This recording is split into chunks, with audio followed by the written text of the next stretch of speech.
Bismillahirrahmanirrahim. Now this is our next lecture on the topic of bioavailability and bioequivalence, and we were discussing in vivo bioavailability and in vitro dissolution profile for bioequivalence, uh, testing between generic drug product and reference drug product.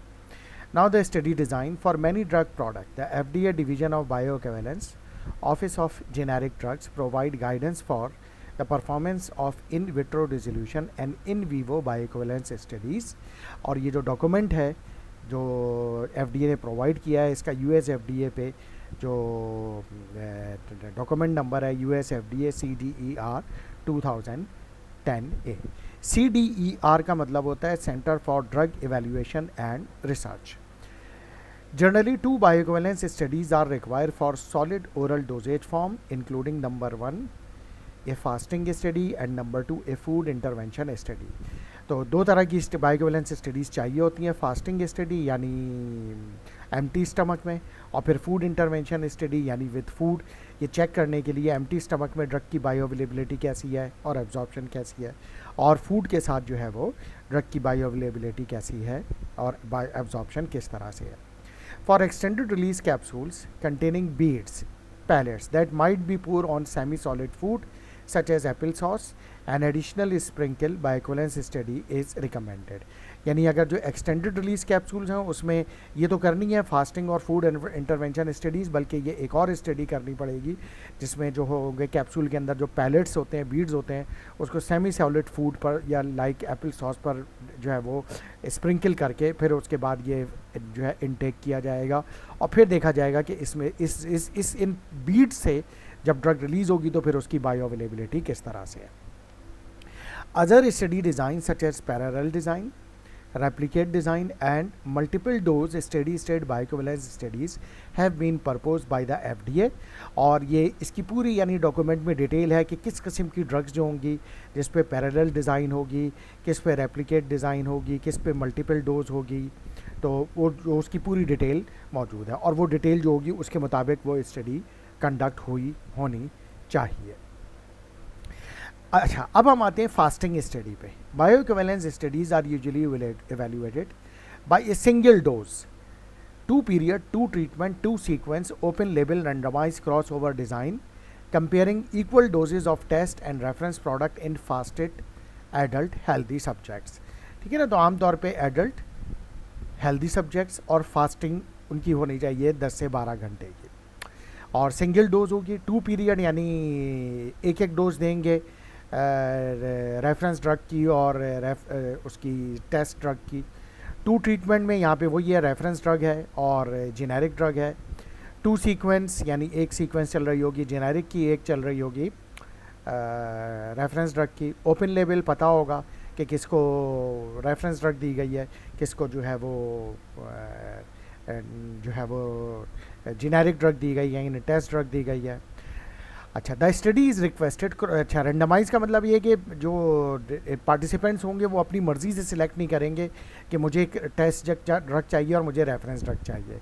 ये randomise होगा यानी random number select करेगा कि कौन किस में जाएगा, यानी ना स्टडी का जो प्रिंसिपल इन्वेस्टिगेटर है उसकी मर्ज़ी होगी और ना ही जो है ये जो पार्टिसिपेंट है उसकी मर्ज़ी होगी. This study is requested for all immediate release and modified release oral dosage form. तो ये जो फास्टिंग स्टडी होती है ये तमाम इमीडिएट रिलीज और modified release oral doses form के लिए लाजमी है. Both male and female subjects may be used in the study. Blood sampling is performed just before means at 0 time at the dose and at the appropriate interval after the dose to obtain an adequate description of plasma drug concentration time profile. तो blood sample collect किया जाएगा यानी just before giving the dose यानी 0 time पर, लाजमी बात है उसमें ड्रग की कंसनट्रेशन 0 होगी. फिर उसके बाद जो भी अप्रोप्रिएट टाइम होगा, इंटरवल होंगे लाइक के दवा देने के 30 मिनट बाद, 1 आवर बाद, और फिर लाइक 2 आवर बाद, 4 आवर बाद, 6 आवर बाद. तो इस तरह से डिफरेंट टाइम इंटरवल पर ब्लड सैंपल्स लिए जाएंगे, उसमें ड्रग की कंसनट्रेशन मालूम की जाएगी ताकि जो है वो फिर सेमी-लॉग ग्राफ पे प्लॉट करके उसका area under the curve calculate किया जा सके. The subject should be in the fasting state overnight around और एटलीस्ट 10 आवर वरना 10 to 12 आवर होता है before drug administration and should continue to fast maximum up to 4 hour after dosing. वैसे तो ये 2 to 4 आवर होता है, तो लेकिन ये कि ये मैक्सिमम जो है 4 आवर तक मेडिकेशन लेने के बाद भी जो है वो फास्टिंग कंडीशन यानी कोई भी जो है वो फूड जो होगा वो इनटेक नहीं होना चाहिए। इसके अलावा no other medication is normally given to the subject at least 1 week prior to the study, क्योंकि अगर उसने पहले कोई ड्रग ली हुई होगी तो हो सकता है कि वो ड्रग जो हो वो इस ड्रग के साथ जो है उसकी कंसंट्रेशन जो है वो मिक्सअप हो जाए, एडअप हो जाए, और फिर ड्रग की जो फार्माकोडायनेमिक रिस्पॉन्स हो, कोई इंटरेक्शन हो, या फिर ये कि उसकी जो बायोअवेलेबिलिटी है वो एक्चुअल बायोअवेलेबिलिटी हमें ना पता लग सके जो कि उस ड्रग की होनी चाहिए। In some cases, parallel design may be more appropriate for certain drug products containing a drug with very long elimination half-life। लिहाजा ऐसी ड्रग जिनकी हाफ लाइफ बहुत ज़्यादा होती है तो फिर उनको बॉडी से एलिमिनेट होने में भी कई दिन लग जाते हैं, तो उनके लिए बेहतर ये होता है कि पैरेलल डिज़ाइन करें, क्रॉस ओवर स्टडी डिज़ाइन ना करें। अभी ये बिल्कुल क्लियर हो जाएगा कि पैरेलल डिज़ाइन क्या होता है और क्रॉस ओवर डिज़ाइन क्या होता है, और ये क्यों कह रहे हैं कि जिनकी हाफ लाइफ प्रोलॉन्ग होती है, लॉन्ग हाफ लाइफ होती है, तो उनके लिए पैरेलल डिज़ाइन ज़्यादा बेहतर होगा। वो हम अभी आगे चल के बात कर रहे होंगे। फूड इंटरवेंशन स्टडी, इसमें क्या होगा कि पहले तो हमने जैसे फास्टिंग में देख ली बायोअवेलेबिलिटी ड्रग, अब फूड के साथ देखनी है। So coadministration of food with an oral drug product में affect the bioavailability of drug. In general तो यही परसेप्शन है, लेकिन हर ड्रग पे ऐसा नहीं होता। Food intervention or food effect studies are generally conducted using the meal condition that are expected to provide the greatest effect on GI physiology, so the systemic drug availability is maximally affected। तो इस तरह का food दिया जाएगा कि जो drug की GI physiology को जो है वो बहुत ज़्यादा अफेक्ट करता है, जिससे ये पता चल सके कि क्या उससे भी बायो अवेलेबिलिटी पे फ़र्क पड़ रहा है या नहीं पड़ रहा है। Food effects on bioavailability are generally greatest when the drug product is administered shortly after the meal is ingested। तो फूड इफेक्ट बायो अवेलेबिलिटी पे पड़ता है बहुत सारी ड्रग्स में, जैसे अगर फ़ौरन जो है वो फूड लेने के फ़ौरन बाद वो ड्रग दी जा रही है। Nutrient and caloric content of the meal volume and the meal temperature can cause physiologic changes in the GI tract in a way that affect the drug product transit time, liminal dissolution, drug permeability and systemic availability। यानी क्या nutrient दे रहे हैं, उसकी calories कितनी है, मील volume कितना है, कम है ज़्यादा है, मील का टेम्परेचर क्या है, ये सब जीआई फिजियोलॉजी पर असरअंदाज होते हैं। किस तरह से कि ये ड्रग का जो ट्रांजिट टाइम है स्टमक में, इंटेस्टाइन में, उस पर असरअंदाज होते हैं, डिसोल्यूशन पे असरअंदाज होते हैं, परमिएबिलिटी पर असरअंदाज होते हैं, लिहाजा इससे ड्रग की सिस्टमिक अवेलेबिलिटी पर भी फ़र्क पड़ेगा। आम तौर पे जो टेस्ट मील दिया जाता है, the test meal is a high fat meal, approximately 50% of total caloric content of the meal. यानी जो भी मील दिया जाएगा उसमें 50% फैट्स होना चाहिए, यानी ये हाई कैलोरी मील होगा, 800 to 1000 कैलोरीज मील। अच्छा जनाब, now a typical test meal, आमतौर पे टेस्ट मील क्या है? 2 eggs fried in butter, 2 strips of bacon, 2 slices of toast with butter, 4 ounce of brown potatoes and 8 ounce of milk. ठीक है ना, ये एक स्टैंडर्ड ब्रेकफास्ट दिया हुआ है, मील दिया हुआ है कि जिसके साथ जो है वो ड्रग देनी है।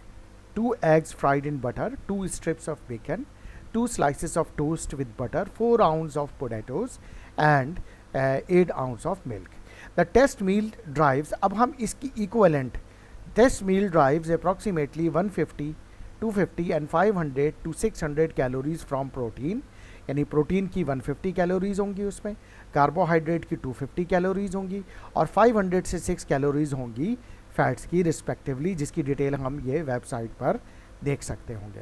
तो अगर हमें जैसे अपना पाकिस्तानी मील इसको डिसाइड करना है तो फिर हमें देखना पड़ेगा कि ये जो है वो इतनी कैलोरीज, अगर हम कोई लोकल मीट यूज़ कर रहे हैं, जैसे अगर हलवा पूरी वगैरह, चने के सालन में प्रोटीन होगी, और इसी तरीके से जो पूरी है वो कार्बोहाइड्रेट है, और इसके अलावा जो ऑयल में वो बनी हुई है, और हलवा जो है वो जो है दरअसल कार्बोहाइड्रेट और फैट्स है, तो उसमें ये कैलोरीज मैच करनी चाहिए, तो इसके बराबर वाली कैलोरीज हम जो है वो कैलकुलेट कर सकते हैं।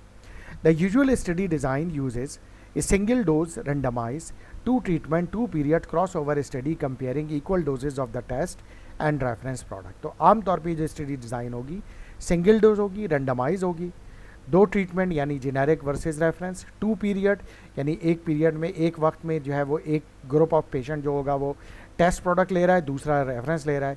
फिर क्रॉस ओवर के बाद जो टेस्ट ले रहा था वो रेफरेंस पे चला जाएगा और जो रेफरेंस ले रहा था वो टेस्ट प्रोडक्ट पे चला जाएगा। डोजेस दोनों की इक्वल होंगी, टेस्ट प्रोडक्ट और रेफरेंस प्रोडक्ट। अच्छा, following an overnight fast of at least 10 hours subjects are given the recommended meal 30 minutes before dosing. यानी जब ये पहले तो ये उनकी ओवरनाइट फास्टिंग होनी चाहिए, सुबह जब वो आएंगे मेडिकेशन के लिए, स्टडी के लिए, तो मेडिकेशन देने से 30 मिनट पहले उनको ये नाश्ता करवाया जाएगा। The meal is consume over 30 minutes with administration of a drug product immediately after the meal. ठीक है, तो उसके बाद जो है हम ये भी कर सकते हैं कि आमतौर पे जो है वो मील के फ़ौरन बाद भी जो है वो ड्रग एडमिनिस्टर कर सकते हैं।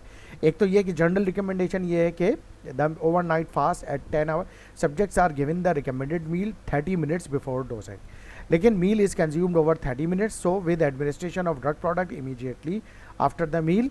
तो ये ऐसा भी कर सकते हैं कि हम फ़ौरन भी उसको मील के साथ दे सकते हैं। The drug product is given with 240 ml 8 fluid ounce of water, यानी ये तकरीबन 1 गिलास पानी बनता है। उसके बाद no food is allowed for at least 4 hour post dose, यानी 4 घंटे उसके बाद मज़ीद जो है वो कुछ भी खाया पिया नहीं जा सकता। हाँ, उस दौरान जो होगा वो ब्लड सैम्पलिंग ली जा रही होगी। क्रॉस ओवर स्टडी डिज़ाइन, अब ज़रा क्रॉस ओवर को देख लेते हैं। Subjects who met the inclusion and exclusion study criteria given inform consent are selected at random. तो सब्जेक्ट्स जो इंक्लूजन क्राइटेरिया को मीट कर रहे हैं उनको इन्फॉर्म कॉन्सेंट देते हैं, यानी स्टडी के प्रोज एंड कॉन्स उनको बता दिए जाते हैं, वो कॉन्सेंट देते हैं कि हाँ ठीक है हम रेडी हैं इसमें पार्टिसिपेट करने को, तो फिर वो सिलेक्ट कर लिए जाते हैं रैंडमली ये कि वो अपनी मर्ज़ी से चूज़ करेंगे कि पहले वो टेस्ट ड्रग लेंगे या रेफरेंस ड्रग लेंगे, वो रैंडम नंबर डिसाइड करेगा, ना ही प्रिंसिपल इन्वेस्टिगेटर डिसाइड करेगा। Complete crossover design is usually employed in which each subject receive the test drug product and the reference product। जैसे मैंने बताया कि क्रॉस ओवर होने से पहले एक ग्रुप टेस्ट प्रोडक्ट ले रहा होगा, दूसरी रेफरेंस ले रहा होगा, फिर क्रॉस ओवर के बाद जो टेस्ट ले रहा था वो रेफरेंस में चला जाएगा और जो रेफरेंस ले रहा था वो टेस्ट प्रोडक्ट में चला जाएगा। तो इसको जो क्रॉस ओवर डिज़ाइन है, this is called Latin square cross over design for a bioequivalence study in human volunteers comparing 3 different drug formulation A, B, C or 4 different formulation A, B, C, D are described in table 16.7 and 16.8। तो अब हमें ये cross over और ज़्यादा clear हो जाएगी जब ये कह लीजिए कि ये 3 ड्रग कंपेयर की जा रही हैं, यहाँ पे 4 ड्रग की बायोअवेलेबिलिटी कंपेयर की जा रही है टेबल 16.7 में और 16.8 में। The Latin square design plans the clinical trial so that each subject receive each drug product only once। यानी जो इसमें क्रॉस लैटिन स्क्वायर जो क्रॉस ओवर डिज़ाइन है इसमें ये होगा कि हर पेशेंट जो होगा या जो वॉलंटियर होगा, सब्जेक्ट जो होगा वो टेस्ट ड्रग भी एक दफ़ा लेगा और रेफरेंस ड्रग भी एक दफ़ा लेगा। ठीक है, लेकिन क्या होगा, only once with adequate time between the medication, यानी दोनों मेडिकेशन के दरमियान एडिक्वेट टाइम हो for the elimination of a drug from the body, यानी ये कि वो ड्रग जो हो वो एलिमिनेट हो जाए बॉडी से कम्प्लीटली, ताकि अगली जो ड्रग दी जाएगी उस पर वो पिछली ड्रग ब्लड में अगर मौजूद होगी तो कैरी ओवर इफेक्ट आएगा उसको ख़त्म करने के लिए। Latin square cross over design for bioequivalence study of 3 drug product in 6 human volunteers. ये 6 वॉलंटियर हैं, ड्रग प्रोडक्ट तो ड्रग A, B, C, यानी इसमें पहले स्टेज में क्या होगा 1 2 3 4 5, ठीक है ना। तो ये वॉलंटियर ड्रग A ले रहा है, ये B ले रहा है, ठीक है, ये C ले रहा है, ये A ले रहा है, ये C ले रहा है, ये B ले रहा है, ठीक है। अच्छा, स्टडी पीरियड 2 में वॉश आउट के बाद जो सब्जेक्ट 1 है वो B पे चला जाएगा, 2 C पे चला जाएगा, 3 A पे चला जाएगा, 4 C पे चला जाएगा, 5 B पे चला जाएगा, 6 A पे चला जाएगा। फिर उसके बाद फिर जब ये इसके सैंपल कंप्लीट हो जाएंगे, इसकी स्टडी हो जाएगी, तो फिर वॉश आउट पीरियड दे जाएगा, यानी कि ये बीच में कंप्लीट ये ड्रग एलिमिनेट हो जाए। फिर वो जो सब्जेक्ट 1 था वो C लेगा, 2 A लेगा, 3 जो है B लेगा, 4 जो है B लेगा, 5 A लेगा, 6 जो है वो C लेगा। इस तरह से हर वॉलंटियर यानी हर सब्जेक्ट ने तीनों ड्रग ली हुई होंगी। देखिए इसने भी A B C A B C A B C A B C A B C फिर ए बी सी सब ने जो है वो तमाम ड्रग ली हुई हैं एक एक दफ़ा। और बीच में ये जो टाइम होगा, यानी जब ये ड्रग जो भी ये ड्रग ए ले रहा था, ये बी ले रहा था, ये सी ले रहा था, ये ए सी बी इस तरह से ये, तो उसके बाद जब वो अगली ड्रग पे शिफ्ट होगा तो बीच में हम एक वॉश आउट पीरियड देंगे। वॉश आउट पीरियड में होगा कि ये ए ड्रग बॉडी से कम्प्लीटली एलिमिनेट हो जाएगी, ठीक है। फिर वो ड्रग बी लेगा, वो इसलिए दे रहे हैं वॉश आउट पीरियड कराना ये ज़रूरी है कि कहीं ऐसा ना हो कि कुछ ड्रग ब्लड में रह जाए और बी में वो ऐड हो जाए तो फिर बी की सही बायो अवेलेबिलिटी मालूम नहीं हो सकेगी। फिर बी ये ले रहा होगा, फिर ये इसका बी का वॉश आउट पीरियड हो जाएगा तो ये सी लेगा, इसका सी का वॉश आउट पीरियड होगा तो ये ए लेगा, और इसी तरीके से आगे। फिर उसके बाद ये स्टडी कंप्लीट हो जाएगी, इसके हम प्लाज्मा सैंपल ले लिए, उसके बाद फिर बी को कम्प्लीटली वॉश आउट देना पड़ेगा। जब ये वॉश आउट हो जाएगी तो फिर ये सी ड्रग लेगा ताकि बी का कोई कैरी ओवर इफेक्ट ना आ सके। तो इस तरह से जो है ये स्टडी कंटिन्यू होगी। यहाँ पर है ये 4 ड्रग हैं ए बी सी डी, तो इसलिए 4 पीरियड हो गए। जैसे सब्जेक्ट 1 ने ए ड्रग ली, फिर वॉश आउट के बाद बी ली, फिर बी के वॉश आउट के बाद सी ली, सी के वॉश आउट के बाद डी ली, 4 ड्रग हो गए। 2 ने बी पहले ड्रग ली, फिर वॉश आउट के बाद सी, फिर वॉश आउट के बाद डी, डी के वॉश आउट के बाद ए। तो इस तरह से 16 वॉलंटियर हैं, हर एक ने ये चारों ड्रग ली हुई हैं। अगर आप देखेंगे इस टेबल को तो हर एक ने चारों ड्रग ली हुई होंगी। अगर जैसे वॉलंटियर नंबर 3 को देखें A B C D, volunteer number 7 को देखें A B C D, volunteer number 3 को देखें ए बी सी डी, यानी हर वॉलंटियर लास्ट 16 को देखें ए बी सी डी, यानी हर एक ने चारों ड्रग जो है वो ली हुई हैं। तो ये जो है क्रॉस ओवर स्टडी डिज़ाइन कहलाती है। और ये क्रॉस ओवर इस तरह से होता है कि ये जो फर्स्ट टाइम होता है ये अपनी मर्ज़ी से चूज़ नहीं करते कि सब्जेक्ट 1 क्या लेगा, सब्जेक्ट 2 क्या लेगा, सब्जेक्ट 3, ये रैंडम नंबर डिसाइड करता है और इसमें रिसर्चर भी अब डिसाइड नहीं कर सकता, इसलिए इसको रैंडमाइज्ड भी कहते हैं। अब थोड़ा सा और क्लियर कर लेते हैं कि period refers to the time period in which studies performed, यानी ये लाइक फॉर एग्जांपल इसमें ये जो पीरियड 1 है इसमें ड्रग ए की स्टडी परफॉर्म हुई है, इसमें ड्रग बी की स्टडी, इसमें पीरियड 2 में ड्रग बी की स्टडी हुई, सी की हुई, इसमें वॉलंटियर इसमें डी की हुई, इस तरह से ये पीरियड चल रहे हैं। तो period refers to the time period in which studies perform. A 2 period study is a study that is perform on 2 different days. और आम तौर पे डेफिनेटली क्योंकि जब हम ड्रग चाहते हैं कि ये कम्प्लीटली वॉश आउट हो जाए, पिछली ड्रग फिर दें अगली ड्रग, तो बीच में गैप आएगा चंद दिनों का, तो इसलिए 2 अलग दिनों में ये 2 पीरियड का मतलब होगा कि 2 डिफरेंट डेज में कंडक्ट होगी, separated by wash out period, यानी हम जो ड्रग का कंप्लीट एलिमिनेशन होगा, ए का कंप्लीट एलिमिनेशन के जो बीच में पीरियड है उसको वॉश आउट पीरियड कह रहे हैं। During which most of the drug is eliminated from the body, यानी वॉश आउट पीरियड में most of the drug is eliminated from the body. Generally ये 10 एलिमिनेशन हाफ लाइफ के बराबर होती है, यानी कोई भी ड्रग का हम ये मालूम करना चाहें वो कम्प्लीटली बॉडी से एलिमिनेट कितनी देर में हो जाती है, अपनी 10 हाफ लाइफ में। लाइक फॉर एग्जाम्पल अगर किसी ड्रग की हाफ लाइफ 10 आवर है तो 10 10 100, यानी 100 आवर। अब 100 आवर को आप 24 आवर से डिवाइड कर लें तो देखें ये कितने आवर बनता है। 100 आवर को हम 24 आवर से डिवाइड करते हैं तो ये बनता है तकरीबन 4.16 डेज, यानी तकरीबन 4.25 दिन में ये ड्रग कम्प्लीटली एलिमिनेट होगी बॉडी से, जिसकी 10 आवर हाफ लाइफ है। तो इसका मतलब हुआ जिस ड्रग की हाफ लाइफ जितनी ज़्यादा होगी वो उतने ही ज़्यादा दिनों में एलिमिनेट होगी। लाइक फॉर एग्जांपल वॉरफेरिन को ले लेते हैं, उसकी हाफ लाइफ है 35 आवर, तो वो बन रहा है 350 आवर। 350 आवर डिवाइडेड बाय 24 यानी तकरीबन 15 दिन बन रहे हैं। अब 15 दिन तो फिर हम अगली ये अगर हम इनके दरमियान ये वॉश आउट पीरियड 15 दिन का देंगे तो फिर तो ये हो सकता है कि बहुत सारे सब्जेक्ट भाग जाएं, स्टडी हमारी कंप्लीट ना हो। तो ऐसी जिसमें लॉन्ग हाफ लाइफ होती है उसमें हम पैरेलल स्टडी करते हैं। पैरेलल स्टडी क्या होती है? पैरेलल स्टडी ये होती है कि इसमें क्या होता है कि 2 ग्रुप बना देते हैं। एक ग्रुप होगा टेस्ट ड्रग ले रहा होगा, दूसरा ग्रुप जो होगा वो रेफरेंस ड्रग ले रहा होगा, और इसी तरीके से ये चल रहा होगा, और ये इसमें हम क्रॉस ओवर नहीं करेंगे।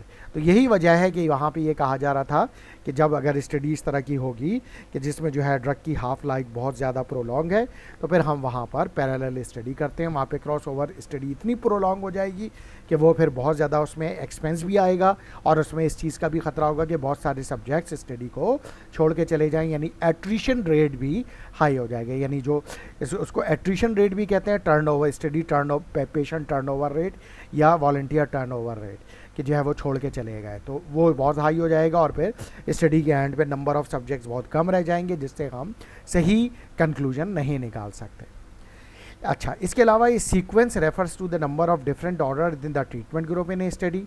सीक्वेंस 1 में जैसे पहले ये पेशेंट टेस्ट ड्रग ले रहा था, फिर इसी सीक्वेंस 1 में ये रेफरेंस प्रोडक्ट पे शिफ्ट हो गया। सीक्वेंस 2 में ये रेफरेंस प्रोडक्ट ले रहा था, फिर ये टेस्ट प्रोडक्ट पे शिफ्ट हो गया, क्योंकि ये क्रॉस ओवर हो गया था, तो इस तरह से इसको ये 2 सीक्वेंस कहलाएगी।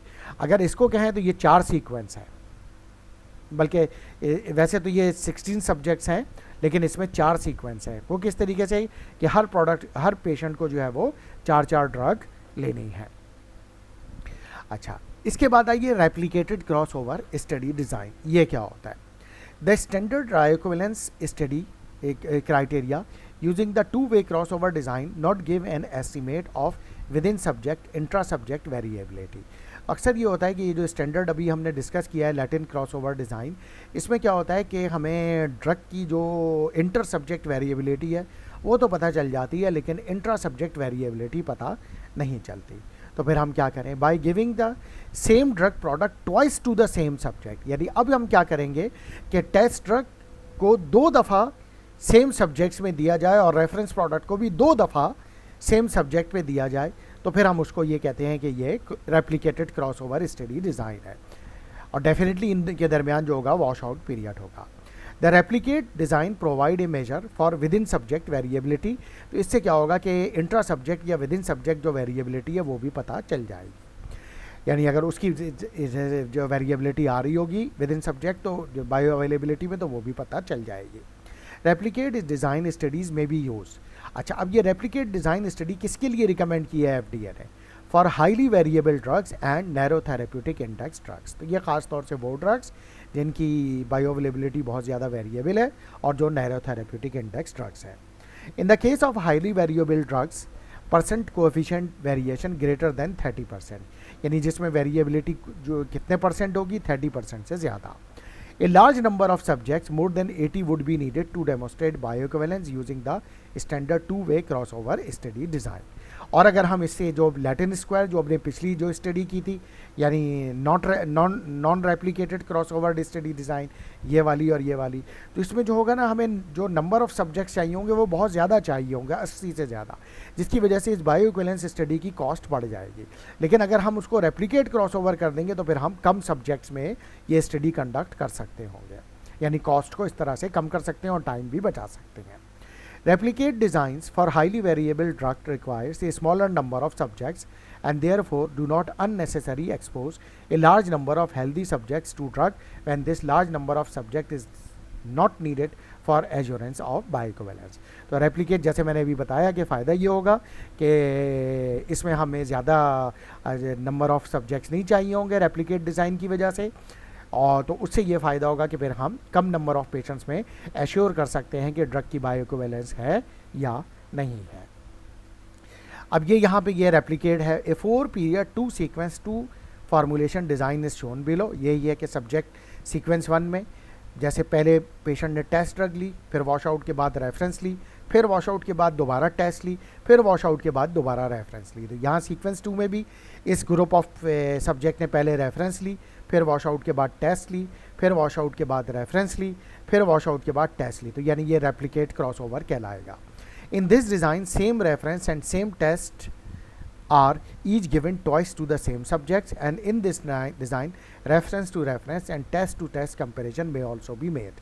यानी सेम नंबर ऑफ सब्जेक्ट्स में सेम सब्जेक्ट्स में रेफरेंस टू रेफरेंस और टेस्ट टू टेस्ट कंपैरिजन भी हो रहा है हर एक में, और टेस्ट और रेफरेंस तो हम कर ही रहे हैं, जो हमें करना है कि टेस्ट प्रोडक्ट और रेफरेंस प्रोडक्ट में कितना बायो अवेलेबिलिटी में फ़र्क है। तो ये जो डिज़ाइन होगा ये भी इस तरह से इम्पॉर्टेंट है। अब जैसे हम नैरो थेरेप्यूटिक इंडेक्स की बात कर रहे हैं कि जो है ये जो डिज़ाइन है ये बड़ा इंपॉर्टेंट है इस पर्सपेक्टिव से कि हम इस पर रेप्लिकेट क्रॉसओवर डिज़ाइन करते हैं, क्योंकि ये इनकी जो वेरिएबिलिटी जो है वो बायो अवेलेबिलिटी में वेरिएबिलिटी बहुत ज़्यादा है। वैसे नैरो थेरेप्यूटिक इंडेक्स ड्रग्स क्या हैं? Also refer to as critical dose drugs and are drugs in which small changes in dose or concentration may lead to serious therapeutic failure or serious adverse drug reaction in patient। यानी ये ज़रा सी इसकी concentration अगर change होगी, कम हुई, तो therapeutic failure हो जाएगा, यानी MEC से नीचे चली जाएगी कंसंट्रेशन, और ज़रा सी ड्रग की कंसंट्रेशन ज़्यादा हुई तो वो MTC को क्रॉस कर जाएगी और सीरियस एडवर्स ड्रग रिएक्शन होते हैं। Narrow therapeutic index drugs consistently display the following characteristic, इनके अक्सर ये कैरेक्टरिस्टिक्स डिस्प्ले होते हैं। एक तो ये कि सब थेराप्यूटिक कंसंट्रेशन में lead to serious therapeutic failure, यानी वही MEC से नीचे ज़रा सी कंसंट्रेशन, अपने डोज कम की, कंसंट्रेशन सब थेराप्यूटिक हो गई, रिस्पॉन्स नहीं आ रहा, थेराप्यूटिक फेलियर हो गया। There is little separation between therapeutic and toxic dose और the associated plasma drug concentration, यानी जो थेरेप्यूटिक डोज और टॉक्सिक डोज में बहुत माइनर फ़र्क होता है। ज़रा सी डोज हमने ज़्यादा की, पता चला वो टॉक्सिक हो गई और टॉक्सिक कंसंट्रेशन हो गई। They are subjected to therapeutic monitoring, इसी वजह से इनकी थेरेप्यूटिक मॉनिटरिंग यानी प्लाज्मा कंसंट्रेशन मुसलसल मॉनिटर करनी पड़ती है, चाहे वो फार्माकोकाइनेटिक एंड पॉइंट हो या फार्माकोडायनेमिक एंड पॉइंट हो। They poses low to moderate within subject variability less than 30%, और इनकी सब्जेक्ट वेरिएबिलिटी विद इन जो होती है वो लो से मॉडरेट होती है। In clinical practice doses are generally adjusted in very small increment less than 20%, और अगर हम डोजेस को कम या ज़्यादा करते हैं तो बहुत कम करते हैं, जो कि डोज एडजस्टमेंट जो होती है वो लेस देन 20% से कम होना चाहिए। The FDA currently recommend that bioequivalence studies of narrow therapeutic index drugs should employ a 4-way fully replicated crossover study design। लिहाजा FDA क्या कहती है कि नैरो थेरेप्यूटिक इंडेक्स जो ड्रग होती हैं उनके लिए ये 4-way fully replicated crossover study design conduct की जाए। तो ये हो गई 4 पीरियड 4-way 2 सीक्वेंस स्टडीज़, तो इस तरह से जो है वो FDA रिकमेंड कर रही है। The replicated study design permits comparison of both test and reference means and test and reference within subject variability। इससे फ़ायदा ये होगा कि टेस्ट एंड टेस्ट कंपैरिजन और reference and reference comparison and test and reference comparison भी जो है वो दोनों तरह से जो है वो बायोइक्विवेलेंस यानी बायोअवेलेबिलिटी का कंपैरिजन हो जाएगा। तो this is the benefit of replicated cross over design study in narrow therapeutic index drug. इसके बाद है reference scale average bioequivalence. Recently ये 3 sequence 3 period 2 treatment partially replicated cross over design for bioequivalence studies of highly variable drug has recommended by the FDA। ये 3 sequence है। अच्छा, अब इसमें क्या होगा, द पार्शली रेप्लिकेटेड डिज़ाइन, ये क्या है, दरअसल पार्शली रेप्लिकेटेड डिज़ाइन है, allows the estimation of with in subject variance and subject by formulation interaction for the reference product. जैसे फॉर एग्जांपल सीक्वेंस 1 में ये ग्रुप ऑफ पेशेंट टेस्ट ले रहा है, फिर वॉश आउट के बाद रेफरेंस ले रहा है, फिर वॉश आउट के बाद दोबारा रेफरेंस ले रहा है। यहाँ पर इसमें ये जो है यानी रेफरेंस ली, फिर वॉश आउट के बाद टेस्ट ली, फिर रेफरेंस ली। यहाँ पे भी इसने रेफरेंस ली, फिर वॉश आउट के बाद रेफरेंस ली, फिर वॉश आउट के बाद टेस्ट ली। यानी हर इंडिविजुअल जो होगा रेफरेंस प्रोडक्ट 2 दफ़ा ले रहा है और जो टेस्ट प्रोडक्ट है वो 1 दफ़ा ले रहा है। The time for completion of this study is shorter than the fully replicated 4-way crossover study, replicated 4-way crossover study। जो टाइम पीरियड है इसका इससे कम हो जाएगा। लाजिम बात है कि ये जो पीरियड होगा पीरियड 3 पर जो होगा ये एंड हो जाएगी स्टडी, इस वजह से तो इसका टाइम पीरियड उससे 4-way crossover से कम हो जाएगा। This design is usually use, आमतौर पर ये डिज़ाइन कब यूज़ करते हैं, for highly variable drugs with in subject variability 30% or greater than 30%. Large number of subjects may be needed in bioequivalence studies in highly variable drugs. The FDA implemented the reference scale average bioequivalence approach to ease regulatory burden and reduce unnecessary human testing। तो क्योंकि इसमें भी large number of individuals चाहिए, लेकिन अगर हम ये partially replicated भी कर देंगे तो इसमें भी हमें ना ज़्यादा इंडिविजुअल की ज़रूरत नहीं पड़ेगी और ये भी जो है वो कम सब्जेक्ट्स पर, कम ह्यूमन इंडिविजुअल्स पर यह स्टडी कंडक्ट की जा सकती होगी। तो ये बेनिफिट होगा रेफरेंस स्केल एवरेज बायोइक्विवेलेंस, जिसको पार्शली रेप्लिकेटेड डिज़ाइन भी कहा जा सकता है। इसके बाद है parallel study design, but that we will discuss in the next lecture. Thank you very much.